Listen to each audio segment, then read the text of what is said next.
the What Really Happened radio show. The history the government hopes you never learn. Here is your host, Michael Rivero. And aloha, America. Welcome to our show. It's Tuesday, March 31st, 2015, last day of March here, end of the month. We have got oodles to talk about today. You're probably already aware of that. Phone lines are open, 877-300-7645, 877-300-7645. Tom is in our control room answering the phones. We actually got somebody calling in right now here. Now, as you probably have already heard, the top news obviously is this agreement they're working on over in Iran, despite attempts to sabotage the deal from Israel, from members of the U.S. Congress. And apparently they're very, very close. Now, Congress is already prepared to push Iran sanctions if this deadline passes.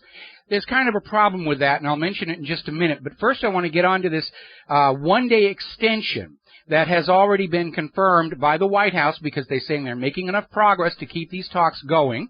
And now we're hearing that they may even go another day after that. And, of course, John McCain and Benjamin Netanyahu are probably banging their foreheads into the walls right now. But you need to remember something. Tomorrow's deadline isn't the final one. It's supposed to be the deadline for a framework for an agreement, not the final agreement itself. It was actually Iran that was saying, let's just get this wrapped up and done now. The actual deadline for a deal is the 1st of July. And we're hearing all the media, the deadline is imminent at 6 p.m. tomorrow night. And they're just out there saying, we've got to go, we've got to go. Now, polling in this country is showing that Americans are sick and tired of war. They don't want another one. And according to a Washington Post ABC News poll, by a 2-to-1 margin, Americans want a deal made. And, of course, Netanyahu was out there saying, I want a war with Iran. Who cares what the people are going to have to fight and pay for that war want? They don't matter. I want a war. And, of course, John McCain's right there next to him. In fact, he's out there literally suggesting that Israel go rogue and just start the war. Just end the need for negotiations by destroying Iran's civilian nuclear technology the way Israel did to Iraq. And you need to remember something. When Israel bombed Iraq's nuclear power station at Osirak, it was under the excuse, Iraq is building nuclear weapons, Iraq is building nuclear weapons. And after 2003, after the invasion, international experts examined the remains of Iraq's nuclear power station at Osirak, and they found nothing but a nuclear power station. But Israel's doing it again. Iran is building bombs with their power station, and trying to get a war going with the help of the U.S. Congress. And Israel's batting zero, actually finding nuclear weapons programs in other countries. We now know, because the U.S. government has declassified that document, that the U.S. government has known Israel is a nuclear armed state going back to the 80s, helped them develop hydrogen bombs.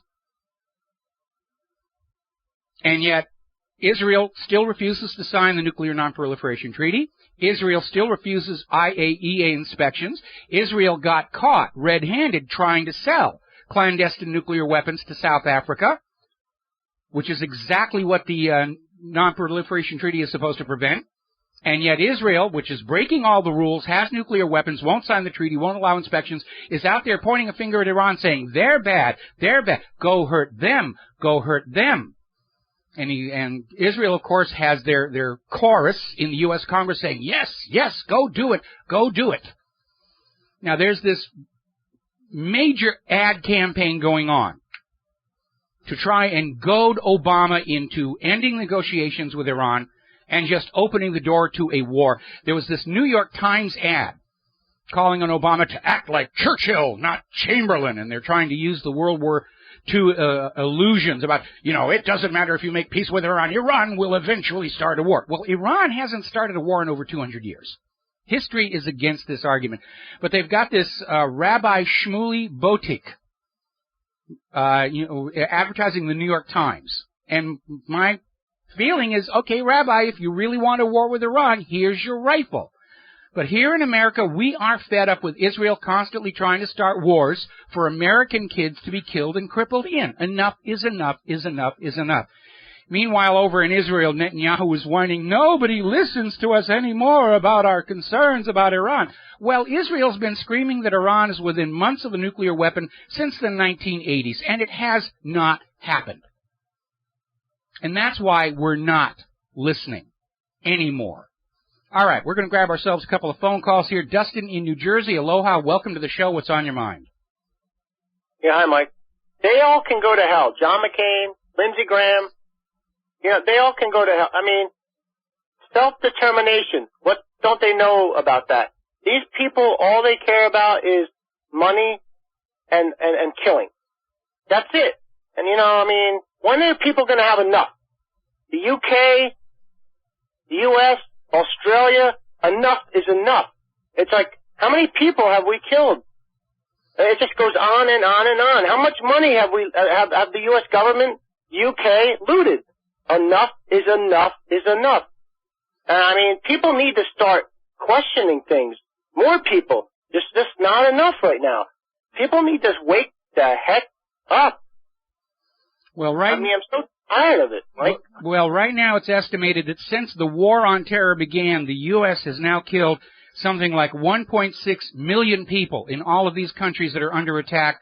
And I'm going to go out on a limb here and suggest that probably not all of those people were actually terrorists. They just sort of got in the way. But war is big business. It always has been. That's why the U.S. loves to get into war. It makes the defense contractors rich. The defense contractors make members of Congress rich. And that's really what powers it along. We know that private central banking drives governments and nations further and further into debt until wars of conquest are the only thing they can do to try and keep the payments up and avoid a collapse. Try and rebalance the economy across the globe. Oh, we've destroyed this country we owed money to. We're going to take this country's wealth and make the payments to the bankers. It's all driven by these private central banks. Before the creation of the Federal Reserve, there was no such thing as a world war. Now we're on the doorstep of big mistake number 3. That's the thing. World War III is coming, people. Like, when is it going to... It's here. Yeah, it's here, but when is the population enough going to wake up to say, enough is enough? They're looting us. They're sending our kids to die. They're sending you to die for lies. When is enough going to be enough, Mike? It's just the whole, look at the stock market. It's unstable. The debt in the world is unpayable. These same people, the same families are in power. Enough is enough. Get these people out. John McCain should not wake up from his sleep. Go away. Well, Period. I have a somewhat different point of view. I think we ought to take all these members of the United States Congress who want a war with Iran and parachute them into Tehran with rifles and parachutes and day-glow orange jumpsuits, and we'll forget to give them ammunition, of course, but we'll call up Tehran and say, look, these guys want war with you. We're going to deliver them to you. Have fun. Be sure and send back pictures and videos. Well, look at Iraq was the most literate people of the Middle East, right? Yes. And yet, look at what we did to them. It was also the only secular government in the Middle East. Everyone's always screaming about, oh, Muslim rule, Muslim rule. The U.S., in order to prop up the petrodollar, destroyed the one secular government in the region. But look at Libya. They had a great water project, and we just go in there, being our, imperialist selves, and destroyed this. Well, because Gaddafi wouldn't sell his oil for the U.S. dollar, and that was a threat to the petrodollar. And the reality is we now have 40 nations have now signed up on this new China-led Asian Infrastructure Investment Bank. The writing is on the wall. This agenda to dollarifize the world, bring it back to Bretton Woods, and the petrodollar has already failed. But this government will not acknowledge that. Dustin, I got to let you go. Look for the IIB and keep the IMF out of the IIB. Well, I agree. The IMF got weaponized for U.S. foreign policy, and that's why people are moving away from it. Dustin, thank you for the call. Got to let you go. We got to do a break for commercials. We got another caller waiting. We'll be right back. And aloha, America. Welcome back to our show here. And I notice, along with John McCain, John Bolton is making the rounds of all the media shows. He's ready to drop the bombs on Tehran himself personally. And again, I think we ought to hand him a rifle, strap a parachute on him, and drop John Bolton onto Tehran. I'm sure he'll do very well over there. All right, we're going to grab ourselves another phone call. Brian in Pennsylvania. Aloha, Brian. Welcome to the show. What's on your mind? Brian, are you there? Can you hear me okay, Mike? I can hear you now. What's on your mind? Okay. I was watching RT today. I don't know if you follow that at all. Yes. But not the America, but the RT International. And they had an interview with a guy from Tel Aviv. And whenever he brought up how Israel has nukes, the guy kind of danced around it. And he kind of wanted to say it was just speculation that they had nukes and that they didn't really want the world to know because then other people would think they needed them too. Well, obviously that's going to be a situation, and Israel has maintained an official policy of nuclear ambiguity because under U.S. law, the United States cannot send them any financial aid as long as they have nuclear weapons, but refuse to sign the Non-Proliferation Treaty and refuse to allow IAEA inspections. They want the best of both worlds. What Israel is doing... That's what the guy on RT was saying about how that Israel didn't sign that deal and everything, and I just thought it was like that the guy from Israel was like, he said something about if you're carrying a shotgun and walking around, it's like it makes other people think they need a shotgun too. Well, they do, because, again, looking at Israel and Iran has not started a war of aggression in over 200 years. Israel can't go 6 weeks without bombing or attacking somebody. They've gone back into Palestine again today, kidnapping people. And, yeah, obviously these other countries are going to want nuclear weapons, not to attack Israel with, but to deter Israel's constant attacks on them.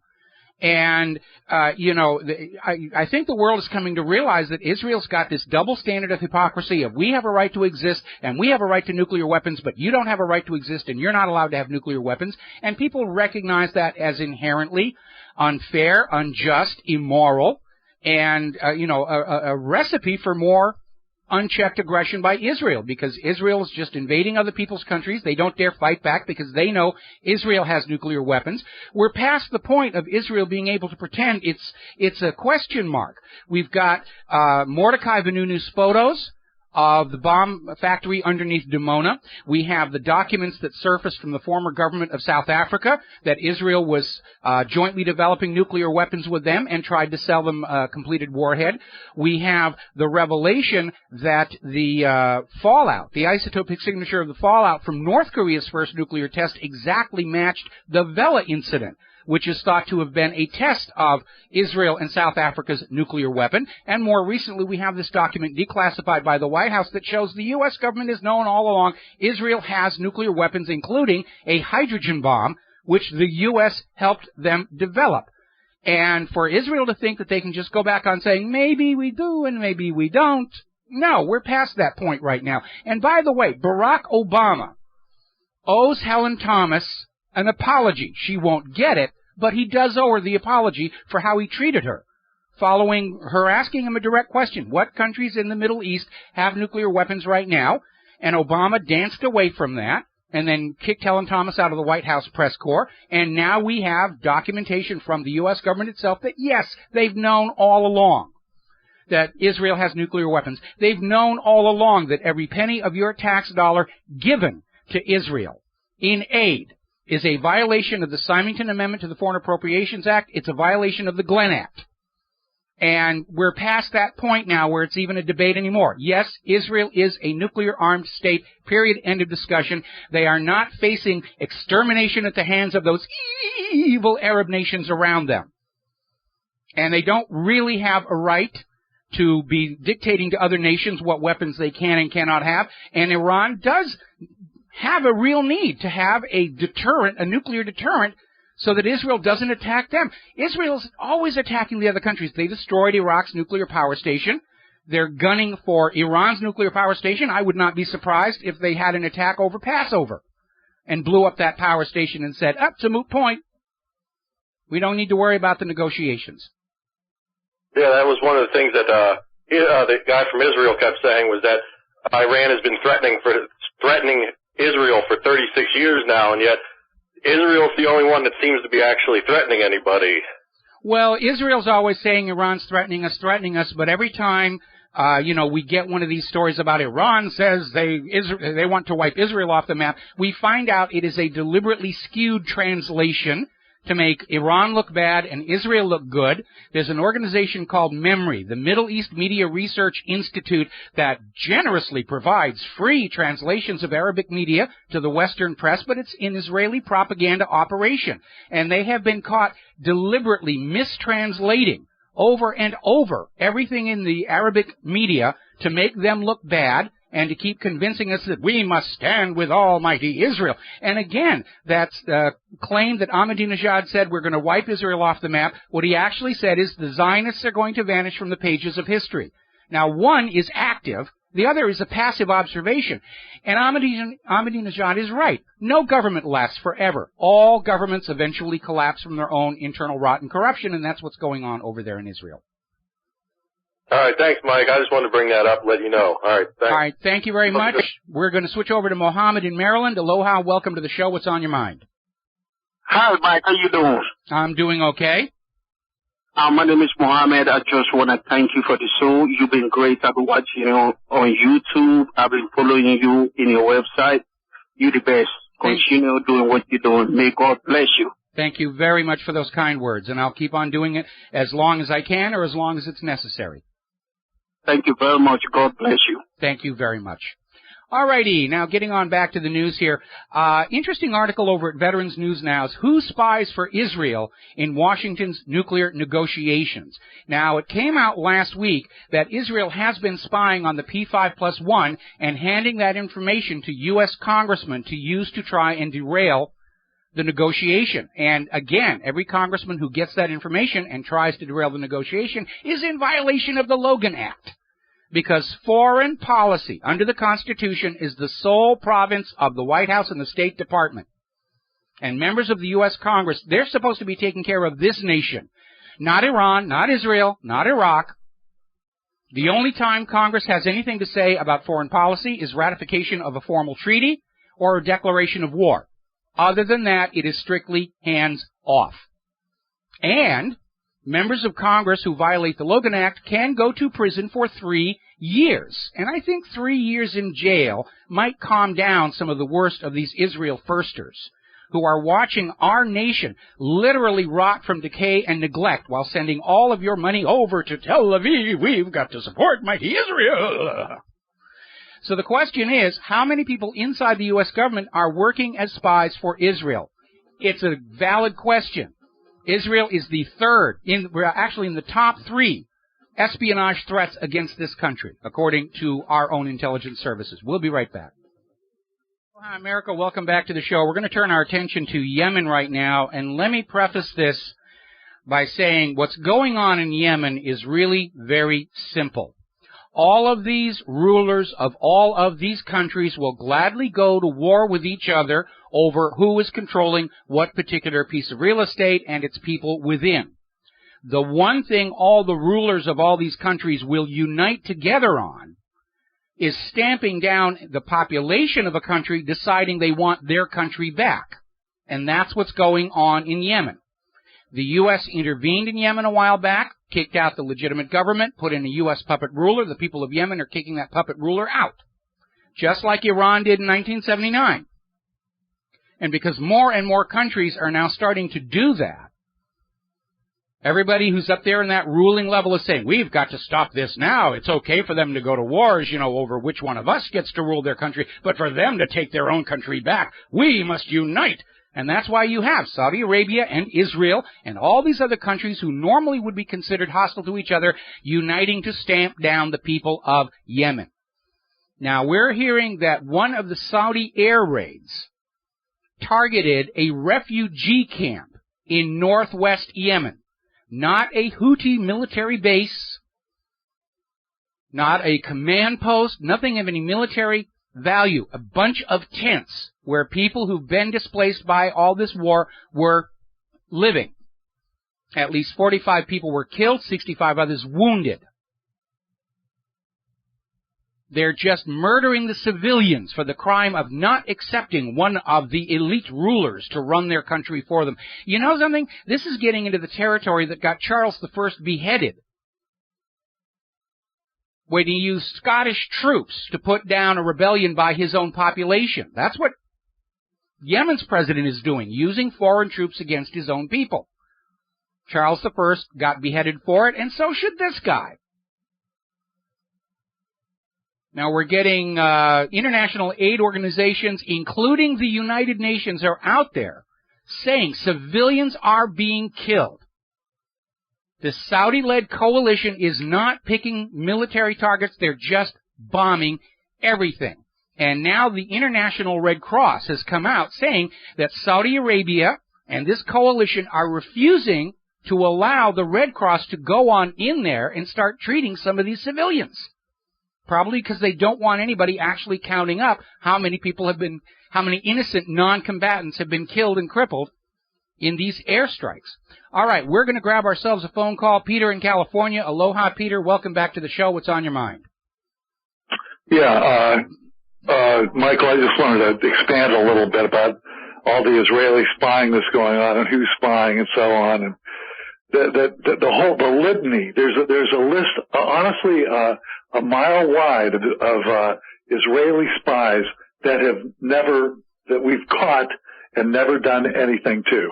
They get released, whatever, and except for Jonathan Pollard.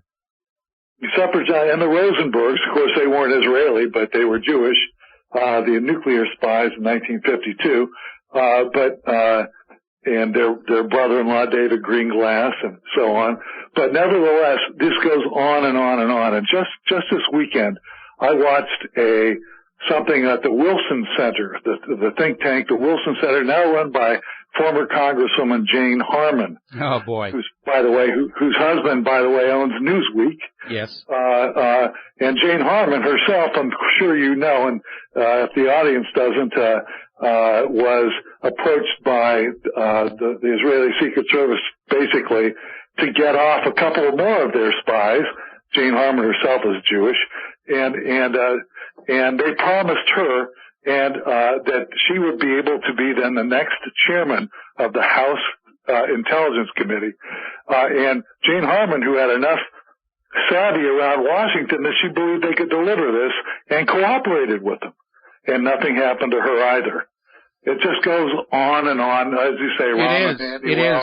The mother of all scandals. I mean, we had the AIPAC spy scandal. Those guys got let off.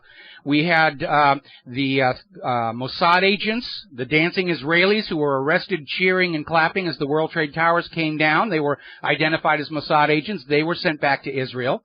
And it really is an absolute scandal. We had just before 9/11, or rather actually just after 9/11, Fox News ran a 4-part story by Carl Cameron detailing the largest single foreign intelligence spy ring in the United States ever uncovered in history, working for Israel.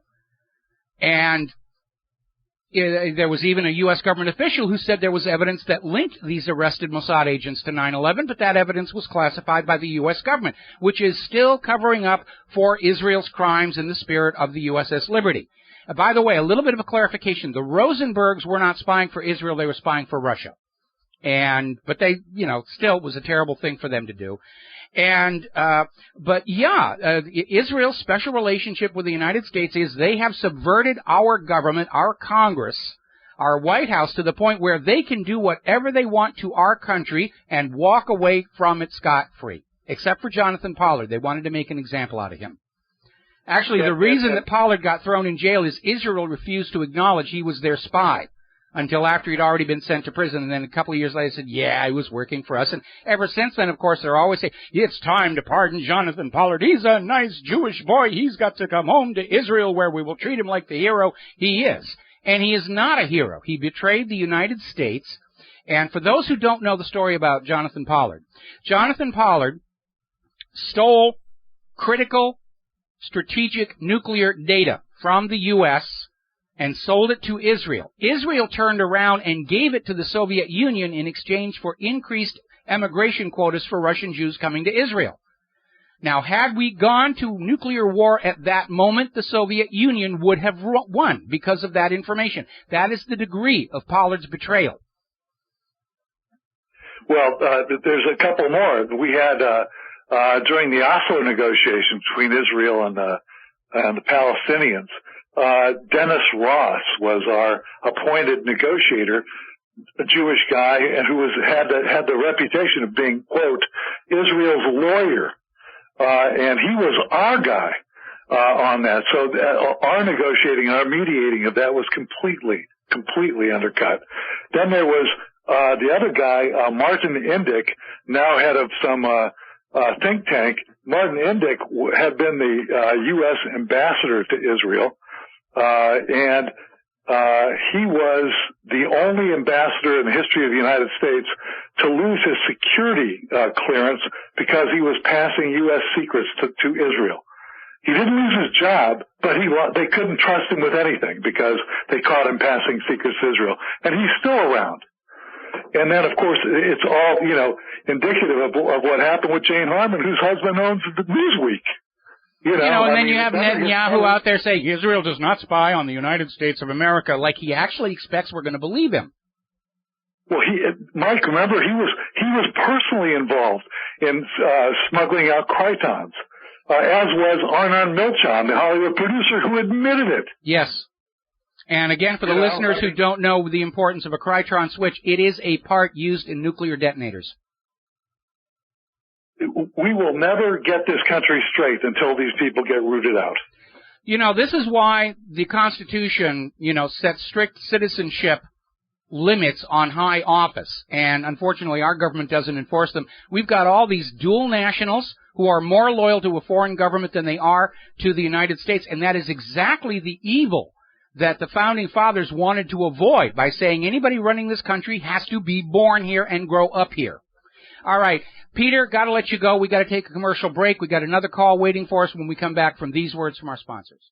Hi, America. Welcome back to the show. Down in Iraq, the Iraqi government is saying they have recaptured Tikrit from ISIS. The U.S. is saying it's really too soon to tell, but the media is running the story about how Iraqi forces have taken control of the Grand Mosque in Tikrit and raised the Iraqi flag over it, which frankly reeks of being a propaganda stunt and not really indicative of whether or not they have the city back under control here. All right, we're going to take another phone call. Al up in Canada, aloha, welcome to the show. What's on your mind? Aloha, Mike. I hope you're having a good day. Well, aside from our government trying to start World War III, it's okay. Well, everybody's got their own gig.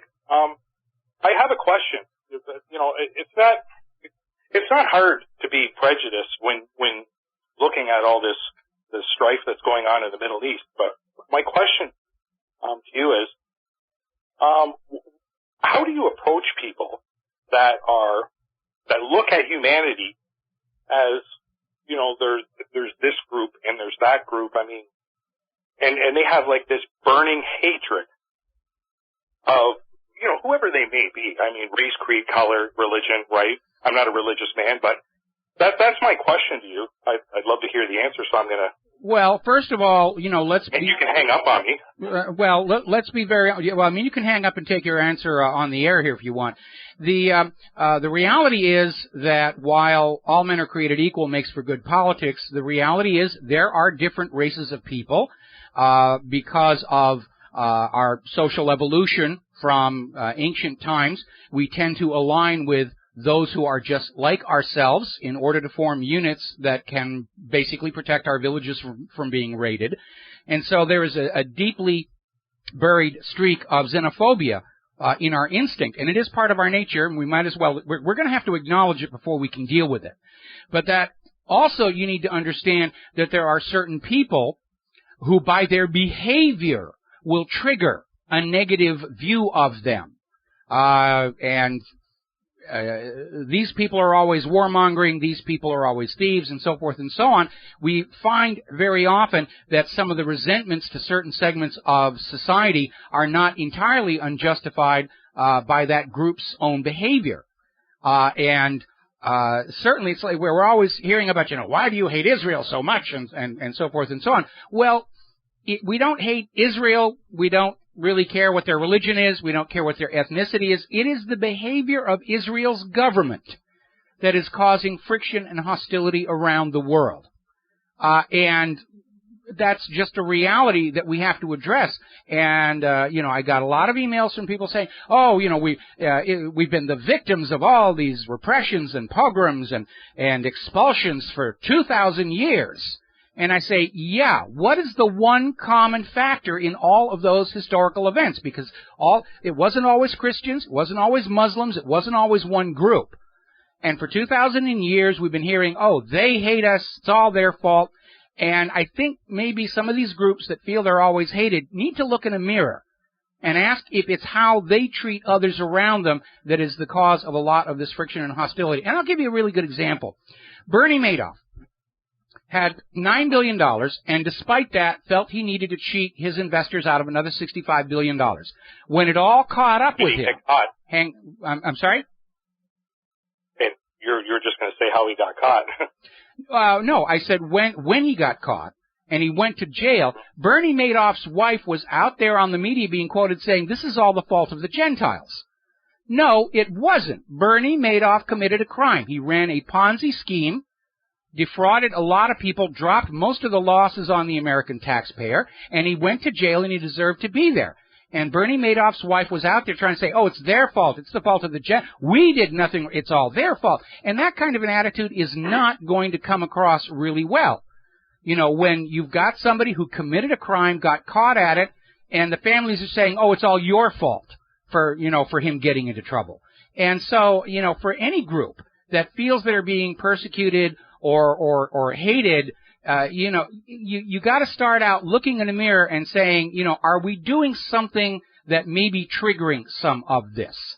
And when you're out there saying that we're going to be this group and everybody else around us is automatically inferior, that's going to cause a lot of hostility and friction. Okay? Well, yeah, like self-improvement and evolution go hand in hand. And all your logic aside, because it's logic. It's logical what you just said. I've run into people that are blinded. You understand what I'm saying. And like some of these people I know, and I'm at the point where I don't even want to be around them anymore because they just don't see it.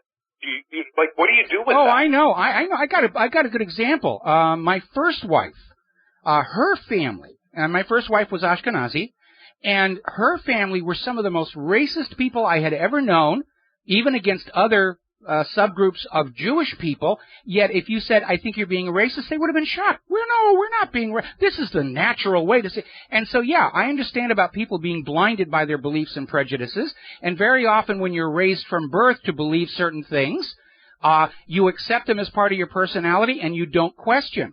And you are effectively blinded by this upbringing to see the world a certain way and not tolerate any other possible interpretation of what's going on.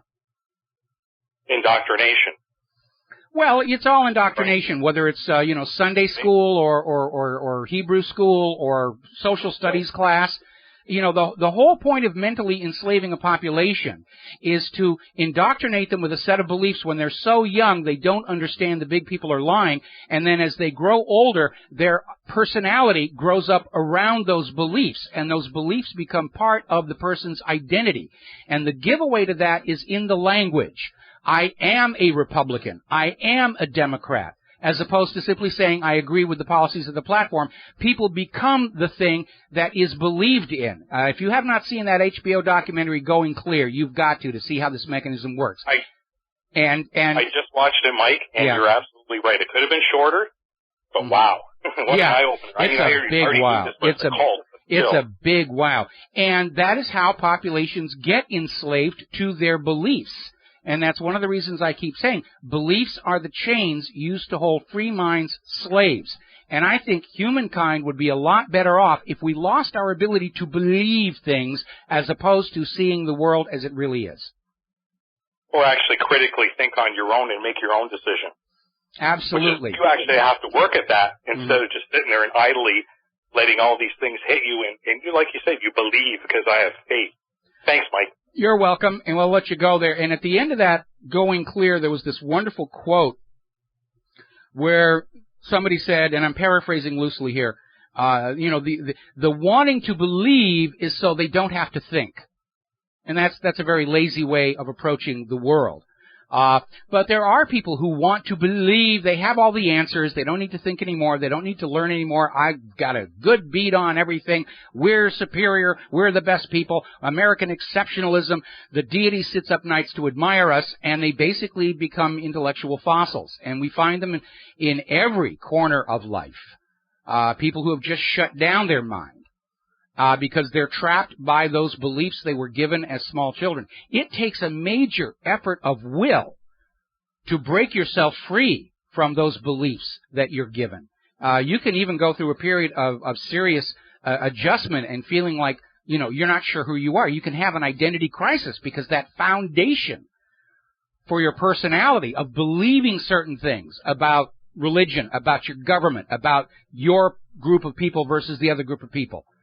If you lose that, they can be very, very disorienting. So, anyway, now then, before we hit the top of the hour news break, over in Kiev, the OSCE has found heavy artillery for Kiev that was not revealed as required under the Minsk Agreement. The Minsk Agreement was everybody was going to list all of their hardware, so OSCE knew where it was. And apparently OSCE has now found 5 of these Mista-S self-propelled howitzers that were not declared by Kiev. They're in violation of the Minsk Agreement yet again. Rules, those are for the little people. I'm the leader of a country. The rule don't believe it there. Anyway, we got to take a break for news. We'll be right back. Hello, hi, America. Welcome back to our show, hour number 2. The phone lines are open, 877-300-7645, 877-300-7645. Getting on back up to Russia and Ukraine, there's a very interesting article in Russia Today, and it's commenting on the revelation that United States intelligence agencies are refusing to release their findings on the crash of Malaysian Airlines Flight 17.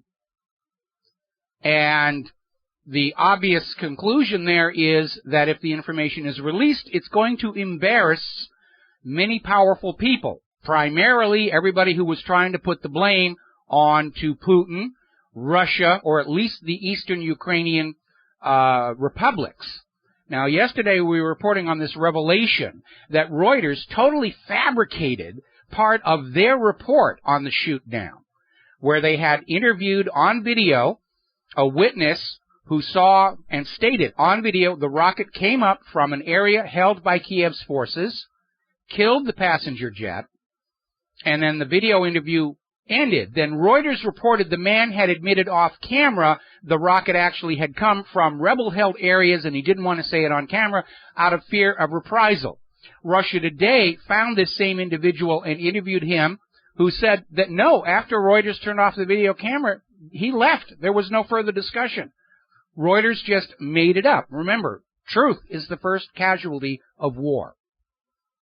And it certainly is true today. If they're going to lie to us to get us into a war, they're going to lie about everything else that happens during that war. Now, over in Poland, there are major protests going on over Poland's declared support for Kiev. They don't like what's going on in Kiev, and they certainly do not want to see another world war fought on their territory. Now, up in Canada, Prime Minister Stephen Harper is out there banging the war drums and saying Canadian airstrikes on Syria could come within days. And I think the Canadians ought to take Stephen Harper, put him in an orange jumpsuit and a parachute, and drop him in to Syria.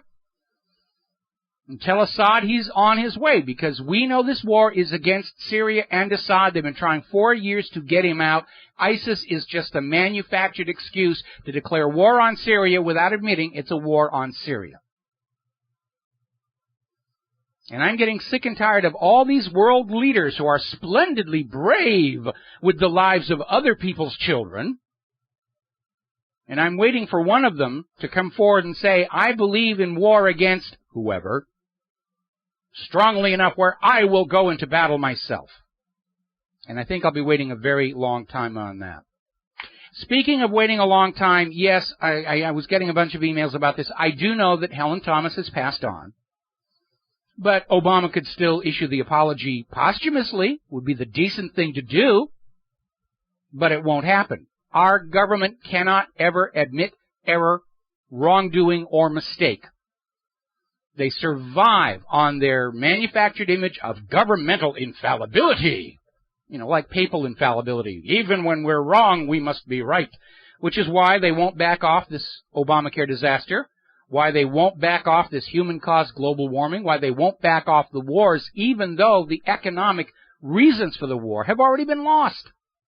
The world is abandoning the dollar. They're abandoning the IMF. They're setting up parallel systems so they can conduct international business without having the United States come in and say, well, if you want to use our currency, you have to allow our GMO into your country. You have to ban GMO labeling. You have to do all this stuff that we tell you to do before we will let you use our currency. And what the rest of the world has done is said, heck with it. We're going to come up with our own currencies and international trade systems. Because the U.S. government has for decades weaponized banking for foreign policy. Now, over in Israel, we're getting a report out of Press TV that Israeli forces are arresting Palestinians in the West Bank, basically a group of 20 today, and all Israel is saying is, we need to pick these people up. They're just locking them up, throwing them back in prison. No charge, no trial, no accusation. The Israeli forces have partially demolished another home near Jerusalem's Old City. Forget about what Netanyahu says and keep your focus on what he does. There was a story came out earlier today, despite this apology for offending the Arab population. Apparently, there is anti-Arab propaganda popping up all over Israel, and it's tracked back to the government.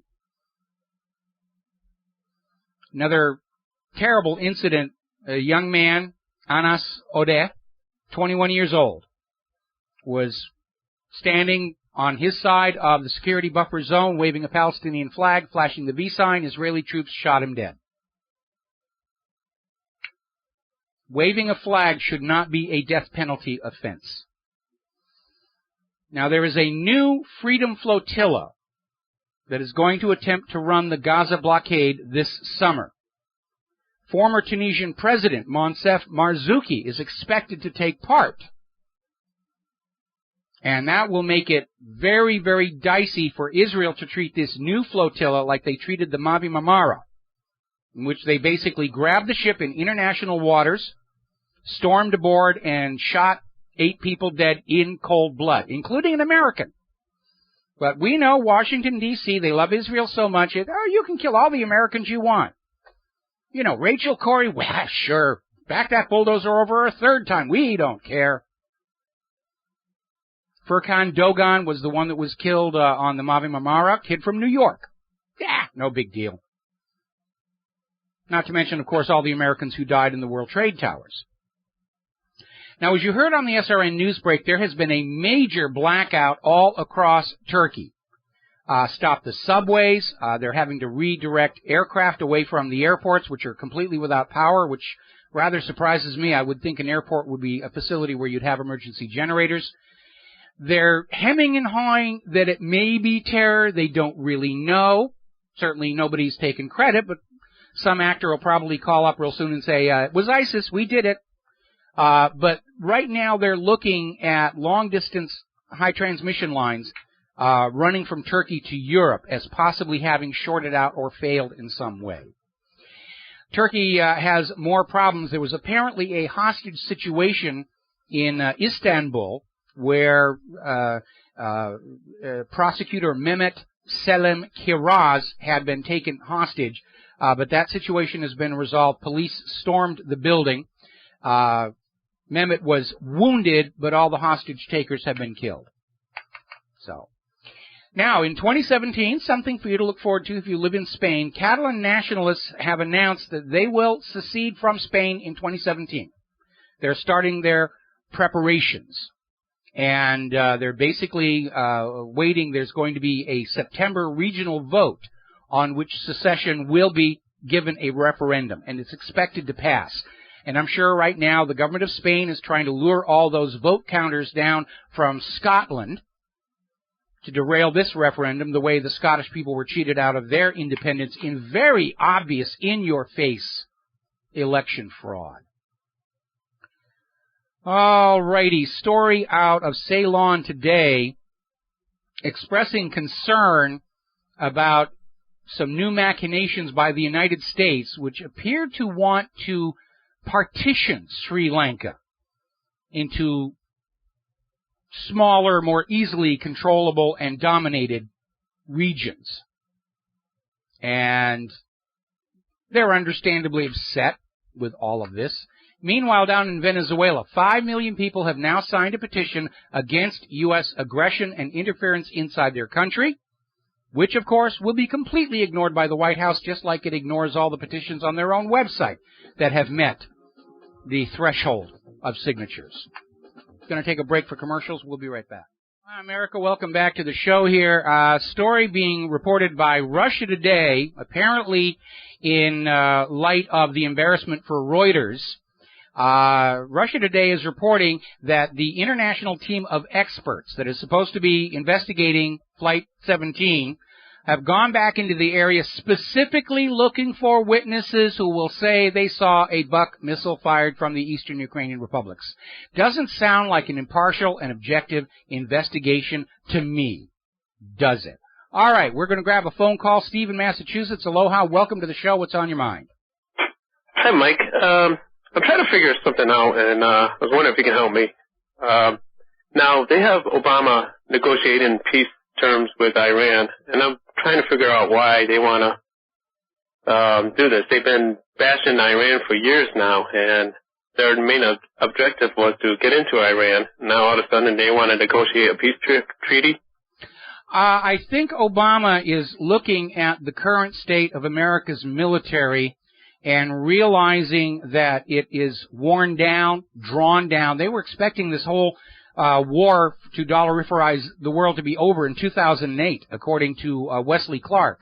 And so Obama may be realizing that we're overextended. We're in too many countries. And rather than simply go on out and declare war on anybody we don't like, Obama is having to pick and choose what battles they're going to get into. And there still seems to be this effort to ramp up a new European war. They're bogged down in Iraq. They're trying to get into Syria. They're going into Yemen. And maybe Obama is saying we got to put Iran on hold for a little while until some of these other areas get stabilized and we can free up forces to go in there. It's a classic case of biting off more than you can chew. Because if our military is spread too thin, they're going to start losing major battles. So you think there's something sinister behind that whole plan? Yeah. I don't thinking too. I don't think Obama got visited by the three ghosts of Christmas last night and all of a sudden has turned into a good man. I think he's realizing that if he goes into Iran right now, that it may stretch America's military forces to the point where they start losing, wars and could lose the whole thing. And so now I think he wants to put Iran on hold, even though Israel and Israel's minions in Congress are saying, do it now, we got the bombs, we got the nukes, we can do it now. But I think looking at America's military, problems with the F-22, the F-35, the F-15 apparently has got some serious ongoing issues as well. The Independence-class littoral combat ships. America's weapons are overpriced and they're junk. And politics keeps the money pouring into these weapon systems. The F-35 has turned out to be the biggest boondoggle in U.S. military history. And you don't want to go into a major global war with weapons that are expensive and unreliable. What you want are weapons that are cost-effective and are going to work, are durable, don't take a huge amount of maintenance. And I think Obama's getting advice from the Pentagon saying we can't actually pull off a war with Iran on top of all the wars we're fighting now, especially if there's going to be a major conflict in Europe. And so I think Iran's just being put on hold, as it were. And we're seeing this faction fight over just who's going to get attacked next. But I hope they all realize that starting war with everybody all at the same time is pretty much going to guarantee defeat by the United States, or the defeat of the United States. Well, that's the one thing that really doesn't make sense, though. They're spreading wars throughout everywhere, all the countries, and they want to pick fight with Russia, who seems to be a formidable opponent. It is a formidable opponent, and I think that's another reason they're pulling back. See, where the foreign policy, where the war theory broke down, they were expecting to go into Iraq, conquer it, end of story, we don't need to deal with them anymore. They were expecting they were going to get into Syria in the first year. That didn't work. They were expecting they were going to conquer Libya, lock that down, no more problems there. All these countries that the U.S. has conquered and put puppet regimes into, they're starting to all fight back. And that basically ties up U.S. military resources. I mean, we're back in Iraq for the third time, gone into Libya for the second time, still cannot really get into Syria for the first time. Now they've got Yemen to deal with. They're spread too thin. And I think the reason Obama is trying to get this P5+1 deal is the realization that if somebody starts a war with Iran, like Israel, and drags the U.S. into it, the U.S. simply doesn't have the manpower, the money, the manufacturing to support a prolonged war on all these fronts. And then on top of that, to potentially take on Russia and China would be the end of our nation. Especially if more countries start to get away from our money, and the more money comes back here, we're going to have not enough funds to fund our military as well. Yeah, absolutely. And even the private central bankers, they're going to come up short saying, look, this is high risk. You don't have any way to pay us back. And, the bankers will always say, oh, we'll let you pay us back over the next 100 years, because that's what they did after World War I and World War II. But, at some point they have to realize this is a losing proposition. And I think the reason they're putting Iran on hold is that we're basically, we're at the limit of what military operations our country can sustain. I'm sure they're holding a bunch of stuff in reserve for a potential conflict with Russia, unless they're going to go nuclear on Russia right on day one, which is going to be really unfortunate. But I think the U.S. is already realizing they're starting to lose these wars. They've gone on far longer than they were supposed to. They're using up more material than they were supposed to. And they're just flat out running out. And the American people don't have any more money to pour into the war machine. And that's just a reality. And we don't have our own domestic manufacturing. What weapons manufacturing is being done in the United States is producing high-priced junk. You have time for another question? Real quick, we're coming up on a commercial break. All right. I'll just ask it tomorrow. That's fine. All right. Well, then we'll have you come back tomorrow. Thank you very much for the phone call. We're going to let you go. All righty. Now, Nigeria's elections have happened, and not to anybody's surprise, their former military dictator has now become the president. And, of course, that is exactly what the United States wanted to have as an outcome. Keep those pesky Nigerians in their place here.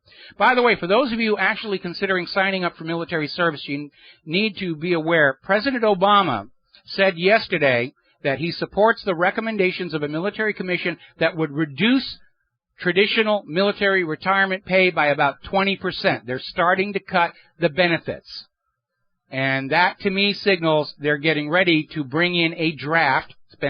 Charlie Rangel's bill's been sitting in committee in Congress all this time, because if they're drafting people, they don't need to worry about paying them retirement benefits as a lure to getting them to sign up, to enlist. Got to take a break for commercials. We'll be right back. And aloha, America. Welcome back to the show. And before we move on here, I want to make a point. We have a lot of people walking around the bowels of power in Washington, D.C. and the Pentagon, serene in the confidence that because the United States government spends far more on the military than the next 26 nations put together, 25 of whom are supposed to be our allies, that victory in combat is assured. Well, I don't think that's a guarantee, because after all these years of war, from 2003 to 2015 now, most of that money is now gone. It's been spent. It's burning up in the deserts of the Middle East. And we know that America's weapons are very expensive and not very durable. A lot of the stuff that was bought with all that money is now unusable junk. We hear all these stories about how the Pentagon lost $500 million worth of supplies in Yemen. Billions were wasted in the Afghanistan reconstruction. They started out this war saying there's plenty of money, we can throw it everywhere, and the money just got sucked into the black pits of Iraq and Afghanistan, and they're running out.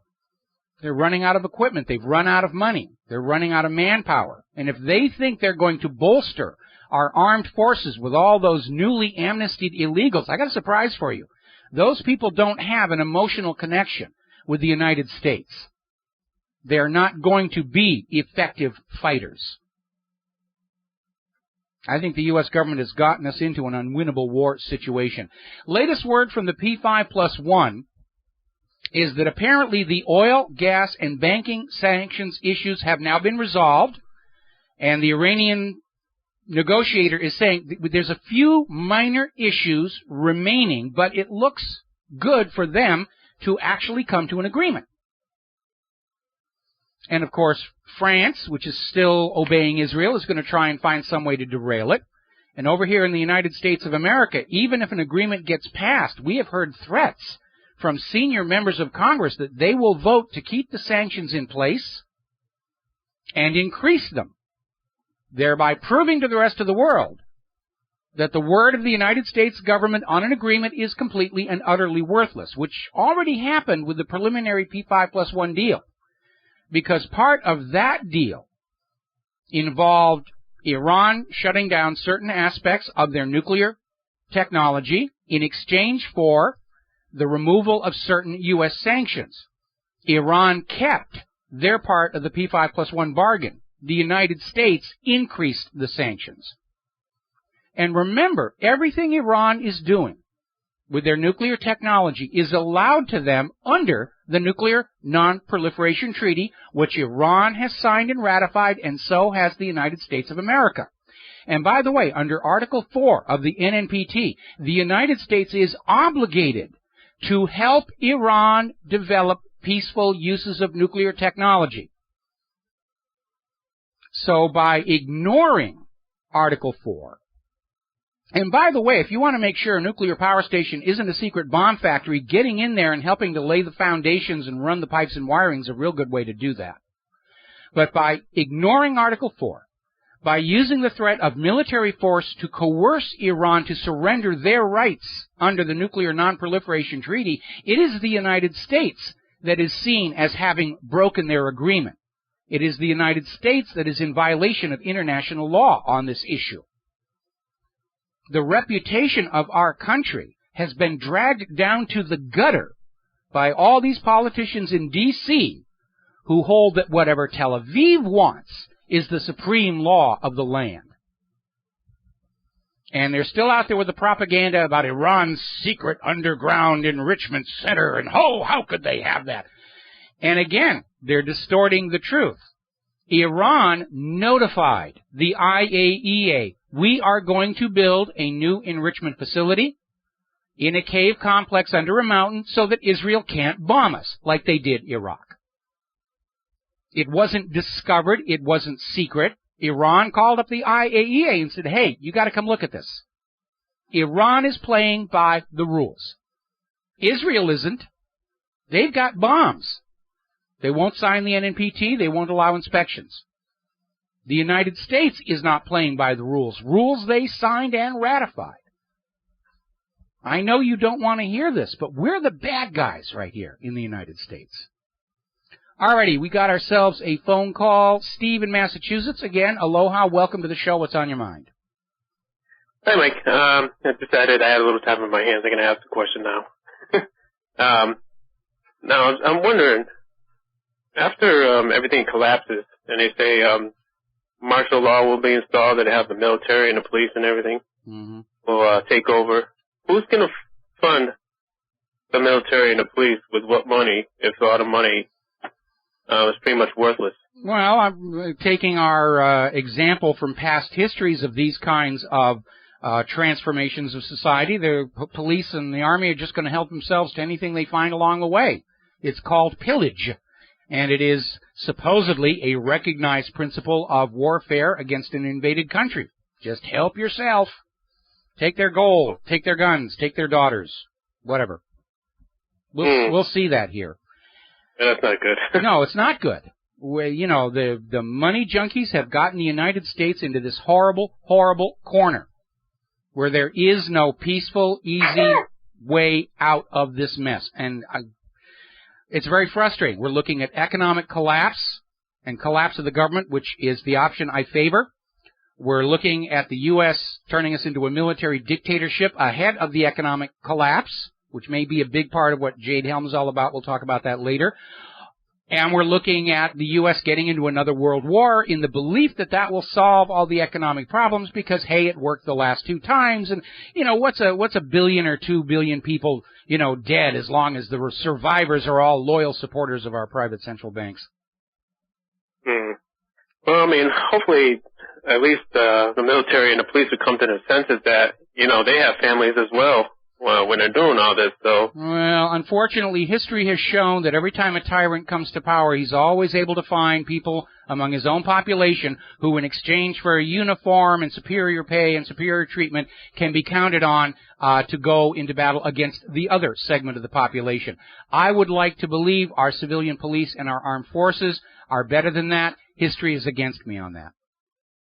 Well, let's just hope for the best, I guess. All right, well, thank you, Michael. All right, well, thank you very much. Hope for the best, prepare for the worst.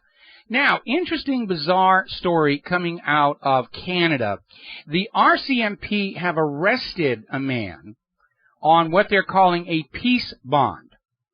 And they arrested him because they think he might commit an act of terror in the future. The RCMP is being very closed about this. They're not saying why he was arrested or what they think he was going to do, but they arrested him and then bailed him out. He's back on the streets, ordered to return to court on April 20th. There is no evidence he's actually committed any kind of a crime. This is what Stephen Harper is transforming Canada into. You can be arrested and taken to court based on what somebody thinks you might want to do in the future. Right out of Minority Report. Anyway. All right, let's talk about the economy. Coming on a commercial break. The Dow dropped 200 today. Quite a shock for everybody who was looking at the soaring Dow yesterday and saying, huzzah, huzzah, the economy is turning around.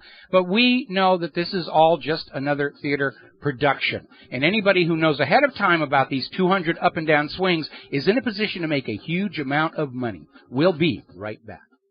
Aloha, America. Welcome back to the show. We're talking about the economy. The news is not good, and I'm not just talking about today's numbers on the stock market. Looking at an article out of Investment Watch blog, global debt implosion looms. World is now in a deeper, though as yet unacknowledged, debt crisis than it was in 2008. Actually, that makes perfect sense.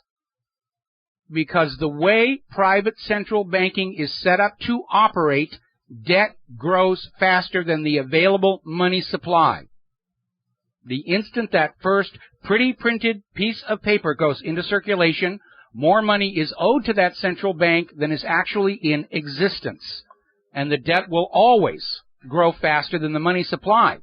So yes, of course, the world is now deeper in debt. It has to be. It's the way it is set up to operate.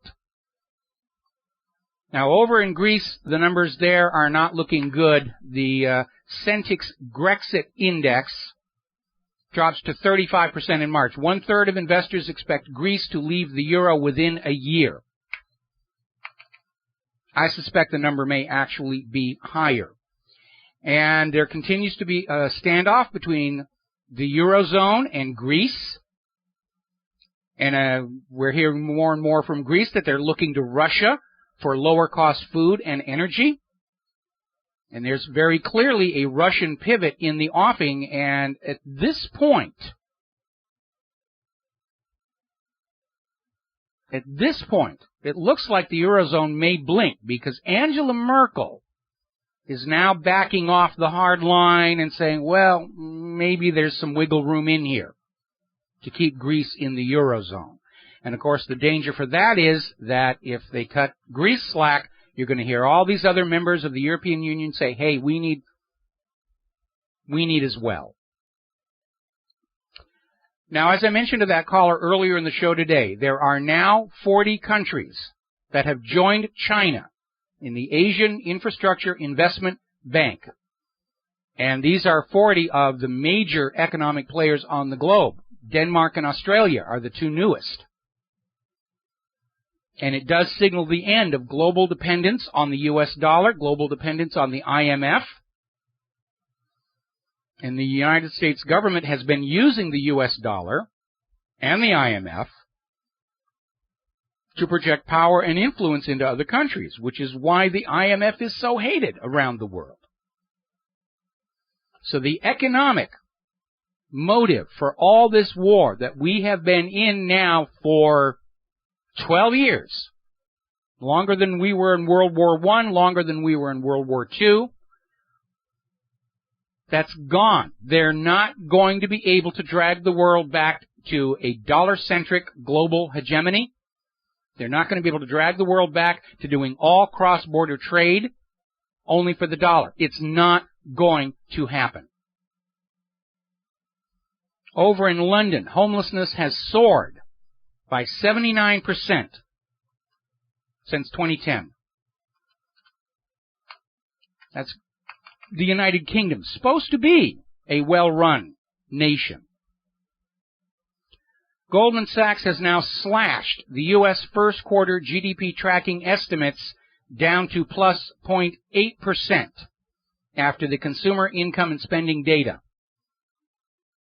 That's more than halved their original forecast in under a week. Now, as you heard on the SRN news break, everybody's out there saying, well, you know, those consumers, they're refusing to spend. You know, a big part of our economy is consumer spending. We've got to make them spend.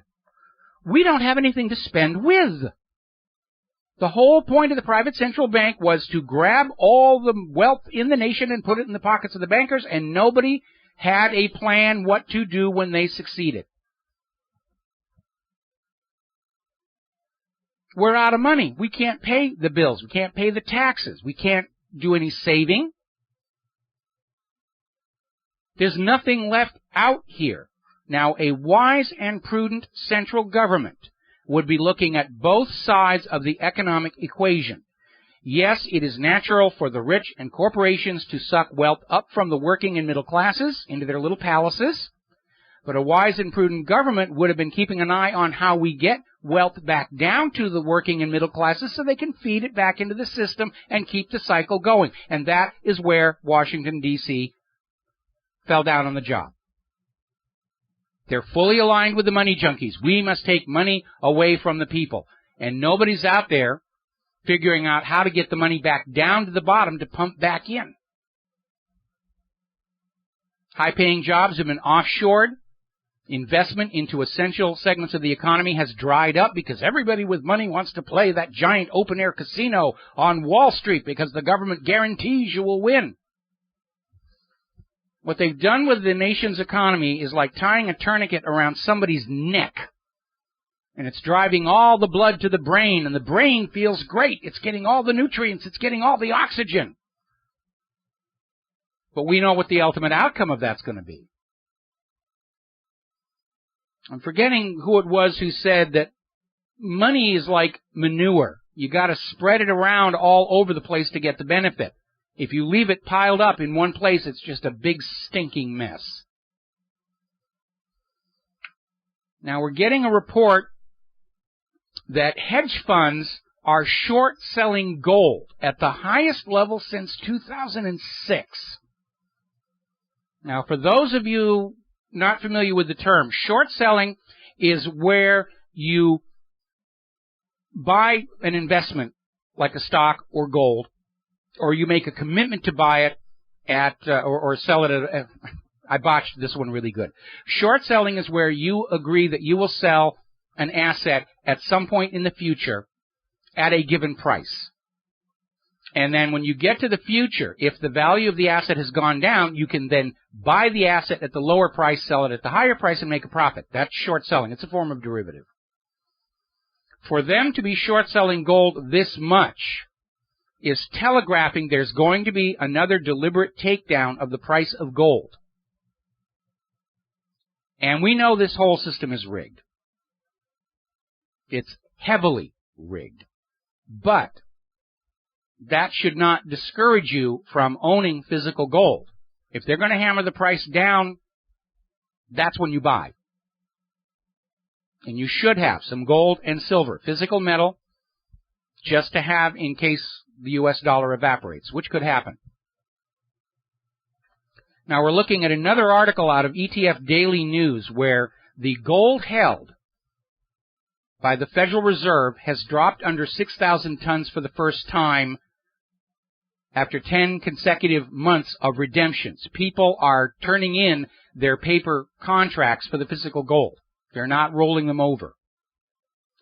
And buried in this story is a very interesting observation, because last year there was a surprise repatriation of gold by the Netherlands that amounted to 122 tons, and the other repatriation by the Bundesbank, which came to 85 tons.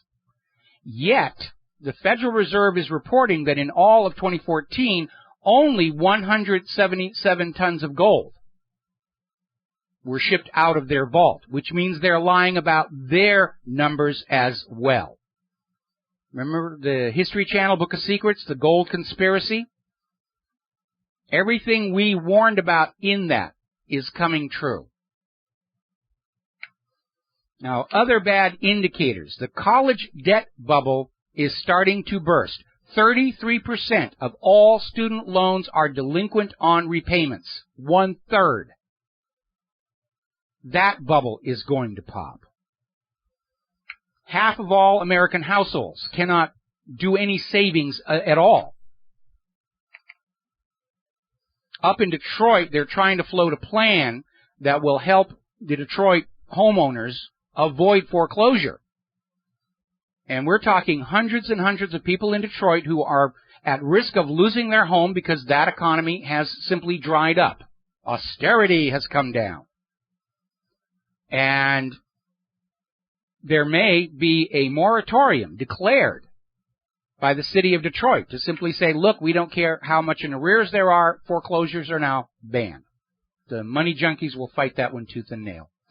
All right, we're going to take another break for news. When we come on back, we're going to be talking about the latest developments in Hillary Clinton's email scandal and how once again she's been caught out lying about what's going on. This may be, I hope so, the death knell to her run for the White House in 2016. We'll be right back. Aloha, America. Welcome back to our show, hour number 3. The phone lines are open, 877-300-7645, 877-300-7645. Now, as you heard on the corporate media, the House panel today has formally requested Hillary Clinton to testify about her private email server and email accounts.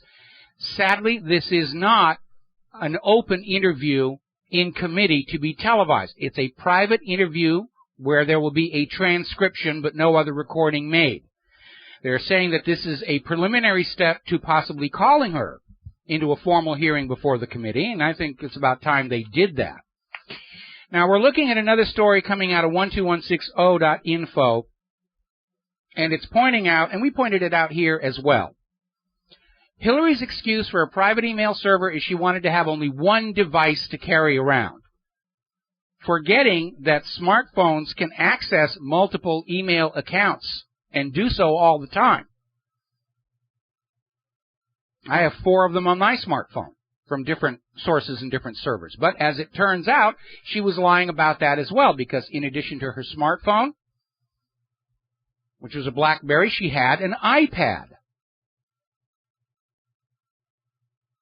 and a little iPod for her entertainments and music and everything. So the reality is that that was just a complete line of nonsense.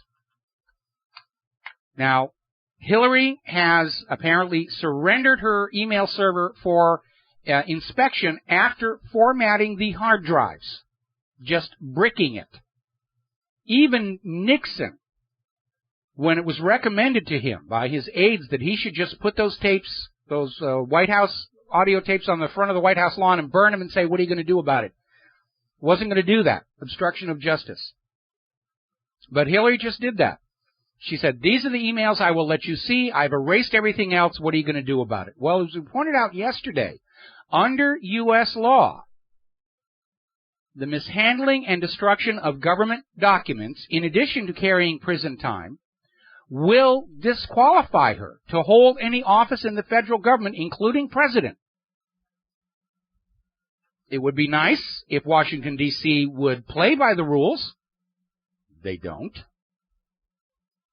But I think this is an issue which will follow Hillary into 2016, along with the travel office firings, the cattle futures trades, Vince Foster, Benghazi, and all the rest of it, that this is not a woman who can be trusted. She keeps secrets from the American people. She violated the law. She was very careless with classified data. We now know for a fact that classified intelligence information was intercepted by a hacker on her server. So we're going to keep this one in the public eye. And no, all you feminists, stop with the email saying I'm only opposed to Hillary because she's a woman. No, I'm opposed to Hillary because of how she behaves. It's her actions that are the problem. And remind me to send you that picture of Hillary posed with a cocaine smuggler in front of the White House Christmas tree sometime. Oh, and the reason the cocaine smuggler was there is he was a donor to the Clintons. You can be any kind of criminal in the world, but if you're writing the right checks to the right politicians, hoo boy, you will get invited to the White House. I've never been to the White House, obviously. I've never even been to Washington, D.C., which I would like to. A lot of good museums there. I'd like to go over to the National Archives and look at the Declaration, see my ancestor's signature, and I'd like to wander around the Air and Space Museum, see some things that I can be nostalgic about. Now then, getting on back to computers. As you're probably aware, the U.S. government under civil forfeiture has just confiscated a huge amount of wealth from Kim.com. And I'm not going to defend him because, unfortunately, yes, what he was doing was wrong. But it turns out the people who were investigating him, I'm sorry, I'm misspeaking. There's actually two competing stories here. This is not Kim.com. This is the Silk Road. And again, I'm not defending them because they were engaging in illegal drug sales. But apparently, a Secret Service agent and a DEA agent who were leaders in the investigation to take down Silk Road apparently helped themselves to some of the wealth and hid their booty in offshore accounts.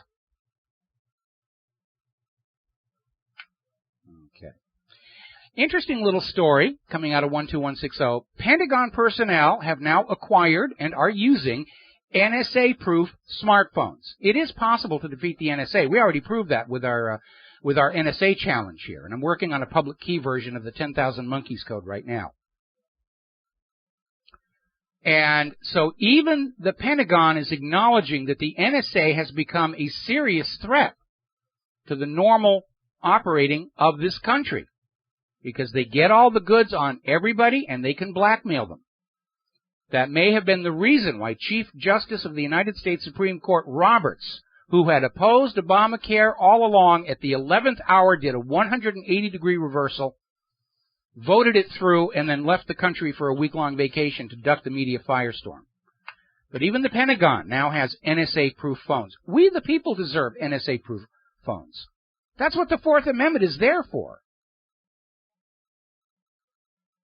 Now, there's another aspect to all this NSA spying. We know it's not actually going to catch any real terrorists or real criminals, because they're smart enough to use their own systems of communication. And we know that the NSA has never caught any of these cyber criminals, may actually be the cyber criminals, and they haven't actually thwarted a terror plot yet. Their claims to the contrary notwithstanding, it turns out the arrests they're trying to take credit for were accomplished with regular police work, or were these sting operations, these setups by the FBI, where an undercover FBI informant finds a couple of losers and say, we're going to strike a blow for Allah. And the other guys say, well, okay, sounds good. Boom, arrested. Headline news. 6 months down the road, the court throws the case out as an obvious entrapment, and the correction to the story appears on page 82 of the local newspaper, buried underneath the obituaries. But there's another aspect to this. and this is another article out of Investment Watch blog, that most of the NSA spying is financial. They're spying on you so they know where the money is when they need to grab it. Remember what I said before, based on the APEC Seattle scandal, that these intelligence agencies are engaging in business espionage for personal profit. That's what they're doing. It's a criminal enterprise. What they're doing is a crime under U.S. law, and they should not be exempt because they're supposedly an arm of the United States government. Anyway, apparently Facebook has been accused of tracking all users even after they delete their accounts and ask never to be followed. And apparently Facebook has also been caught tracking users in the EU who are logged out, which is a violation of EU law. Anyway. Now, Sibel Edmonds has come out with a new revelation regarding the Boston bombers. And it's a confirmation of what we've been hearing from other sources. They were intelligence assets. And the Tsarnaev brothers were being run by the CIA to infiltrate terrorist operations in Chechnya. In fact, this article is saying that the terrorist operation in Chechnya was backed by the CIA, and the Tsarnaevs were part of that. And it's a reminder to those of you who are monitoring this show for the intelligence agencies, don't expect loyalty back for the loyalty you give. If they need a convenient dead body that looks just like you, you're it. We'll be right back. Hi, America. Welcome back to the show. Now, you've been hearing in recent months where Israel's lovers in Congress are screaming about a classified 28-page excerpt from the U.S. government's report on 9/11. And they're out there trying to raise the cry that we demand this be declassified, and because it points to Iran, and we need to see it, and you've got to demand to see it. And that is beginning to fizzle because, first of all, it has leaked out that those original 28 pages in the actual report point to a different country as the author of 9/11. And Ryan Dawson has a very good video about that on the front page of whatreallyhappened.com. There's another story coming out now where the FBI has now retracted one of their reports in Southwest Florida that implicated a Saudi family with 9/11. The FBI has come out and said, we were wrong to blame them. Going back and forth and back and forth. All right, we're going to grab another phone call here. We're going to go to James in Tokyo. Ohayo gozaimasu. What's on your mind? Don't say Ohayo gozaimasu, Michael, because I have to wake up 5 o'clock in the morning to listen to you. I wish you could change your times a couple hours later in the day to deal with my heroin-like addiction. Well, that would annoy all the people over there in Europe who'd have to stay up later. That's true. Talking about Ryan, for a while he believed that, the guy's really, into about that 28-page report. I believe he even went to, America a little while back and, tried to advocate to the government to try and, release these papers because he's really, into this issue and, he's a guy that cares, like you about a lot of stuff. So, yes. He's a good kid. Yes, he is. We don't agree on everything, but he's a good kid. Yep, he's a good kid. I actually read he's coming to Tokyo for some reason. I hope to buy the kid some dinner. But anyway, economics. I think there's a lot of it's like a lot of people like you and other people. They're always the dollar's going to collapse and gold's gonna, and silver's gonna go through the roof, but I've always seen like everything has kind of been contrarian to what a lot of people say. I mean, gold and silver, they have held up pretty well. Gold is now, still even holding up almost near the 1200, but I remember when it was like 300, went to 800, and I was like, wow, 800, then up to 18, then back to 12. Commodity prices, especially oil, I mean, it's been cut in half. And you usually find an inverse relationship with the dollar, and the dollar has been strong while many people, the dollar's going to collapse. But what they're doing now is they're trying to keep this scam going by the whole interest rate thing, like with Australia, and now they're in Europe. If you make a deposit, you're going to pay a tax. You take out money, you're going to pay a tax. And, minus interest rates in a country like Switzerland. So they're going to keep this scam as much as they can going on and on and on. And then when things finally can't keep going on anymore, what you're going to see is in America, they're going to do another QE4. And, the problem with that, keep it going on longer and keep the market it's just going to keep the market going on a little bit longer. Yeah, and, it's hard to figure out when things are really going to fall apart, although I keep hearing September from a variety of sources, because we're all out here analyzing the situation on the basis of the rules and money supply, but the government and Wall Street can just change the rules whenever they want. They can create as much money as they need out of thin air. We know that they're lying to us about various indicators to muddy up the issue and keep us convinced that everything is okay and that if we'll just work hard enough and give more of our money to the money junkies, all will be well. But it is an inherently unstable system. It always has been. There has never in history been a single nation enslaved to a private central bank that was not eventually crushed under the debt those banks generate. The private central banks... It will eventually happen. It'll eventually happen. Yeah. But I don't know. I'm just saying, I don't know when, and like a lot of people's calls for the dollar collapse or this or that, the dollar is, doing really good against, about every other currency, including... Well, you're confusing a currency war. You're confusing a currency war with the value of the dollar. I mean, the value of the dollar today is just a few cents of what it was when the Federal Reserve was created. It has been in steady decline. The problem with the strong U.S. dollar in the middle of a currency war is it shows the U.S. economy is actually losing the currency war. Because if you're engaged in international trade, you want your currency to be worth less to make your products more attractive for export. Of course, the U.S. doesn't have all that much to export manufactured, and nobody wants our GMO exports as well.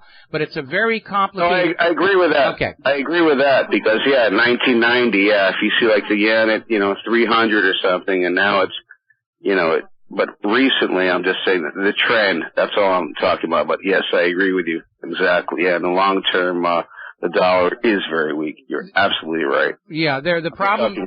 trend. The problem is, everybody started using the dollar as the benchmark for value after Bretton Woods, but now with all the QE and overprinting, it's unreliable. Normally we would use gold or silver as a benchmark of relative value, but that's being manipulated as well.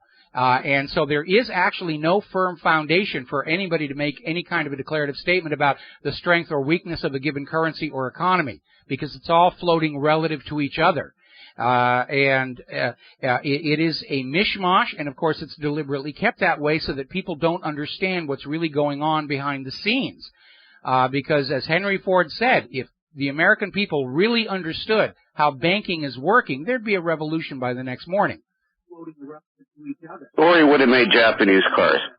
Okay. Anyway, thank you, Michael. All right, we're going to let you go. We're going to grab Dustin in New Jersey real quick here. Dustin, we're almost on the commercial break. What's on your mind?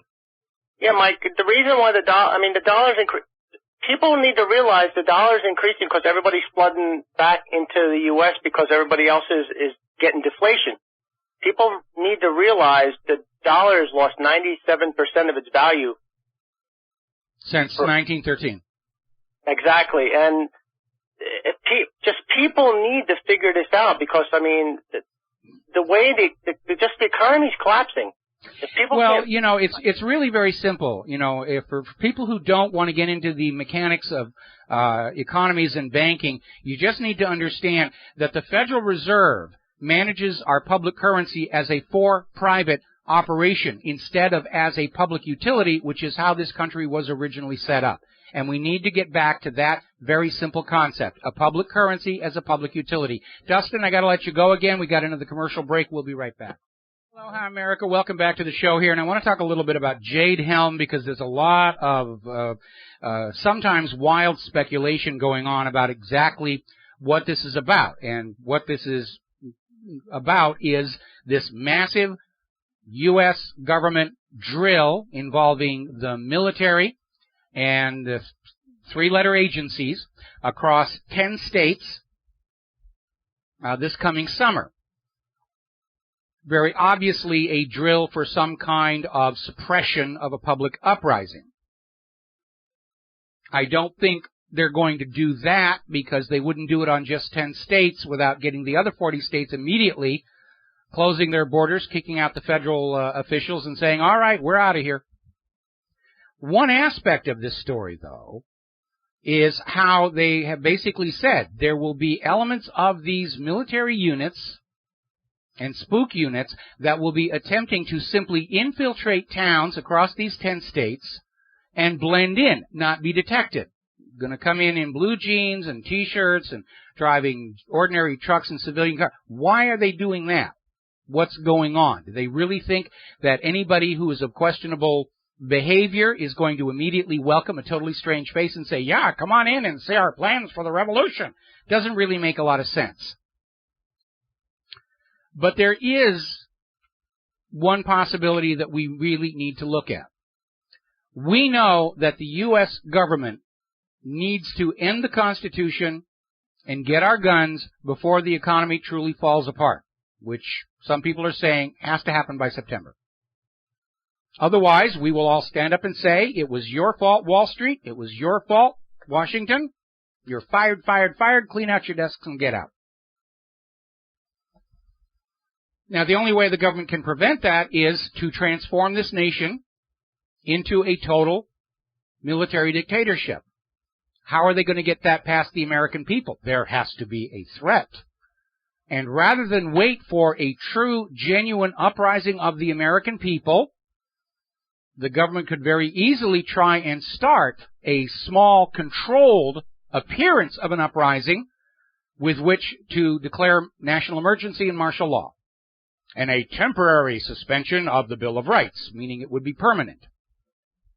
Now, we know they've already tried this before. They tried it with Adam Kokesh's, thankfully failed, armed march into Washington, D.C. Remember, the Department of Justice was down there with the Trayvon Martin, George Zimmerman case, trying to promote riots at the acquittal. The media, the week before the acquittal came down, they said, there will be race riots all across America. And there weren't, because the black people are just as smart as the white people and realized that's what the U.S. government wanted. They had that one staged picture of somebody out there in Los Angeles throwing a trash can through the window. Brand new from the hardware store, perfectly clean trash can, because the trash cans on the street are bolted to the pavement. It was a complete fake. And then again in Ferguson, trying to turn that up into nationwide race riots. That didn't happen. So, this summer, the U.S. government is admitting they're going to be deploying thousands of undercover people across these 10 southern states to just sort of go into the communities and pretend to be part of the community. Now, this is speculation, but what if all these undercover military and spooks all of a sudden start waving patriot flags, the Gadsden flag, we're angry with the U.S. government, we want an armed revolution, and start causing trouble across those 10 states? Bingo, there's the red carpet for Obama to declare a national emergency, martial law, activate all those FEMA laws and say, well, that's it. Mission accomplished. The United States is dead. The dictatorship is here. I'm president for life, or whatever else it is. But we do need to understand, the U.S. government loves to play dirty. They think it's their divine right. And they do use informants to cause trouble, to discredit opposition and dissident groups. Many organizers of these so-called militias have been exposed as undercover FBI informants, causing trouble and identifying potential rebels. We had that gun rights activist who basically came out and said, yeah, he was working for the FBI trying to identify people who were into building unlicensed AR-15s. Now, remember back during the Oklahoma City bombing, there was this place called Elohim City. It was supposed to be a religious retreat where Timothy McVeigh supposedly formulated his dastardly plan. Turned out Elohim City was founded and run by an FBI informant. During COINTELPRO in the 1960s, FBI informants infiltrated groups like the Black Panthers, the Native Americans, the Peace Movement, even the early feminists, to sabotage them from within. Never, ever forget. The government loves to play dirty. So we should be on guard for something like that. All right, new developments in Germanwings. They're now admitting they found prescription psychiatric medication in the home of the co-pilot. I'm still not convinced he committed suicide, but as long as they're going to call attention to the fact that these medications do cause bizarre suicides and acts of violence. What's really amazing is Lufthansa is now admitting they knew this pilot suffered from depression 6 years ago. I am stunned Lufthansa would admit that, because now they're wide open to massive civil liability lawsuits with punitive damages. Now, the Germanwings insurers have already set aside 279 million euros for a payout on all the passengers there. But there's still a lot of misinformation going on. Paris Match came out with what they claimed was a cell phone video shot by one of the passengers on the plane in the final moments before they died. Video's blurry, you can't see faces, it's shaking around, and it's already been denounced by the German authorities as an obvious and tragic, cruel hoax. Speaking of hoaxes, apparently Bill O'Reilly's cameraman from the Falkland Islands War has confirmed that, yes, Bill O'Reilly totally made up that story about rescuing the cameraman from the gunfire and blood. This guy makes millions of dollars being a paid liar. And that tells you all you need to know about the corporate media. Been another incident in Philadelphia where a concealed carry permit holder stopped a gunman from committing mass murder. You won't hear about it. If there aren't enough bodies to wag at people and say, we've got to ban guns, they certainly don't want you to know that legal gun owners do, in fact, stop a lot of crimes. Okay. So let's spend a little time on human-caused global warming. There's a story over in the UK Independent. Antarctica just experienced its warmest day ever. We have this thermometer right here on the outside of the air conditioning that says we hit a temperature of 60-some-odd degrees here. Now, back in 2000, this same media outlet was out there proclaiming snowfalls are now a thing of the past. And having been embarrassed by several record-setting winters in a row, but unable to admit they were wrong, the carbon Nazis are pulling a little propaganda scam. They're declaring they're finding proof of global warming in remote areas of the world where they know nobody can go and find out for themselves if they're lying or not. And by the way, I got spammed with over 100 copies of this email message from what appear to be randomly chosen email addresses. And when they're resorting to tactics like that, it's a flashing neon sign admitting they know they're losing this propaganda war. We got to take a break for commercials, more about global warming and other stuff when we come back. Aloha, America. Welcome back to the show. We're talking about human-caused global warming, and the carbon Nazis are not giving up. There's an article in the CBC pointing to the fact that a segment of Canada's tourism involves people traveling to the North Pole. We're going to go to the North Pole. And this article is all about you may not be able to get there. Global warming has just reduced the ice to this incredible thing. You really want, this is how global warming is wrecking our tourism and so forth and so on. And I got to tell you, the supporters of human-caused global warming are starting to sound as whacked out as those Scientologists in that HBO documentary Going Clear. And what's going on here, whether it's Antarctic or the Arctic or the deep ocean, they can't overcome what people witnessed with their own eyes in these last several record-setting winters. So now the new plan is they're going to claim to find proof of human-caused global warming in remote places where they know nobody can go to double-check.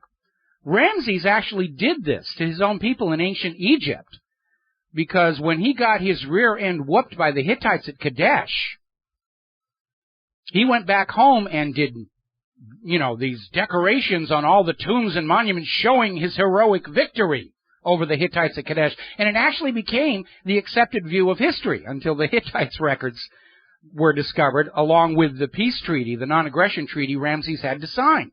And Ramses got away with it because he knew the ordinary people of Egypt were not going to be able to get up to Kadesh and find out what happened.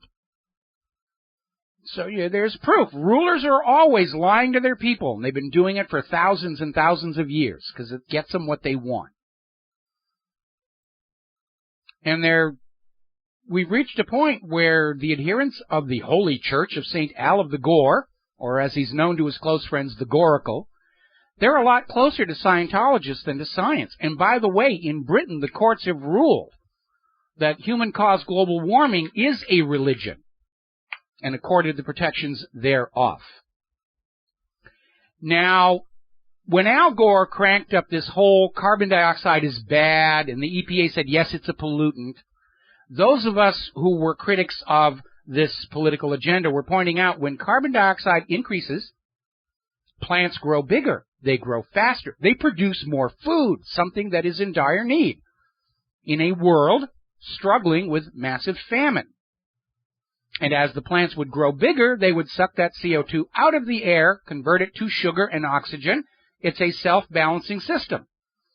But Al Gore and his ilk want to tax carbon. It's another excuse to take money away from you. The world is in dire threat from you, icky-poo human beings, and you will atone by giving us your money and your obedience. Well, it turns out the latest studies are showing that, in point of fact, with the very minuscule increase of CO2 in the atmosphere, the Earth is in fact getting greener. The edges of the Sahara Desert are starting to shrink back in. And scientists have analyzed 20 years of satellite data and found the increase in carbon is stimulating reforestation around the world. That's a good thing. Now, getting back on to Fukushima, we were talking yesterday where they're finally acknowledging there isn't really anything that they can do. And they're letting the bad news out dribs and drabs. They're now acknowledging and admitting something we have known for quite some time. Some of those melted cores from the reactors did burn their way all the way through, down through the containment vessel, the dry well, down into the earth. They're now admitting it's a real China syndrome. And the IAEA expert is saying that there are pools of molten fuel 2 stories deep, 2 stories high. It's all just spalled down this hole that has been melted in the rock. And there is spontaneous fission going on down there. They can tell because of the short-lived fission isotopes that are leaking back up. Over in Africa, in Guinea, they are now closing the border over their fears about Ebola, part of it being triggered by the revelation during Sierra Leone's lockdown, where they discovered that there was a large population of people who were ill but refusing to go to the clinics because they thought the clinics would make things worse. And they have a much larger number of potential Ebola patients than they thought. So Guinea has shut the border, trying to prevent some of these people from coming into his country, and they need to address the reality that the same social phenomenon may have happened in their country. People are sick, they're not going to the doctor. Remember, a lot of people in that part of the world are convinced that this Ebola outbreak emerged out of this medical clinic at Kenema that was conducting trials for an Ebola vaccine, and we know how often trial vaccines backfire. Now, we're all familiar with a chemical called bisphenol A, and it causes a lot of health problems. They're now discovering that exposure to BPA has a long-term, multi-generational effect on fish populations. When the fish are exposed to it in toxic runoff or dumping, The first generation of fish will be okay, second generation, but starting with the third generation, they begin to see a major drop in reproductive capability and reproductive abnormalities in the fish. Under our current money junkie-dominated society, some of these dangerous chemicals, dangerous drugs, dangerous technologies are rushed into the marketplace recklessly, without regard for long-term consequences, because everybody's thinking the next stockholders report, their next bonus. If they mess up, it's somebody else's problem. Oh, if we come up with a GMO accident out there in Hawaii, it's the Hawaiians' problem to deal with here. Meanwhile, bureaucrats at the city level, county level, across the United States are going into a panic because of all of this abusive ticket writing that's being used to pillage drivers. Drivers are now becoming absolutely paranoid about obeying all the traffic regulations. And as a result, ticket revenue is plummeting. They can't find an excuse. So they'll start passing all kinds of new laws, or they'll start changing the signs around. Whatever it takes. Remember that story about this feud between this city's fire department and police department, because the police department tried to cite one of the firefighters for tinted windows. Turned out the guy had a permit for tinted windows, so the cop changed the ticket to broken headlight. Over in Brooklyn, Illinois, another crooked police chief has been arrested for mishandling evidence, meaning he helped himself to the goodies from the evidence locker, and apparently had a tow-for-profit scam going, where he told his officers, you go out and you find reasons to tow cars, and you call this tow operator, and there was a kickback scheme involved. Now, Floyd Dent, up in Detroit, big story there, got arrested, and police justified it, saying they found a small bag of cocaine on him. Video has surfaced showing the police officer pulling the bag of drugs from his pocket and planting it on the guy. It's getting really ugly out there. 42 South Yorkshire police officers named in child sexual exploitation investigation. And over in Cedar Rapids, guy had an accident with his car, and the police shot him 3 times for backing into a utility pole.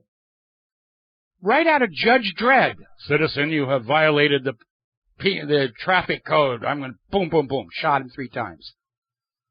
Now they've decided to let this guy go without any charges as he limps away.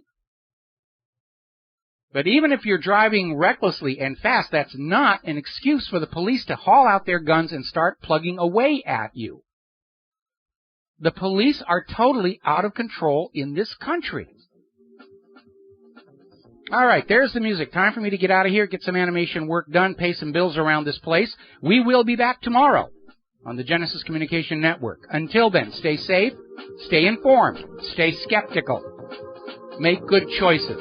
Tell all your friends about Genesis and WhatReallyHappened.com. Have a good evening. Aloha, America.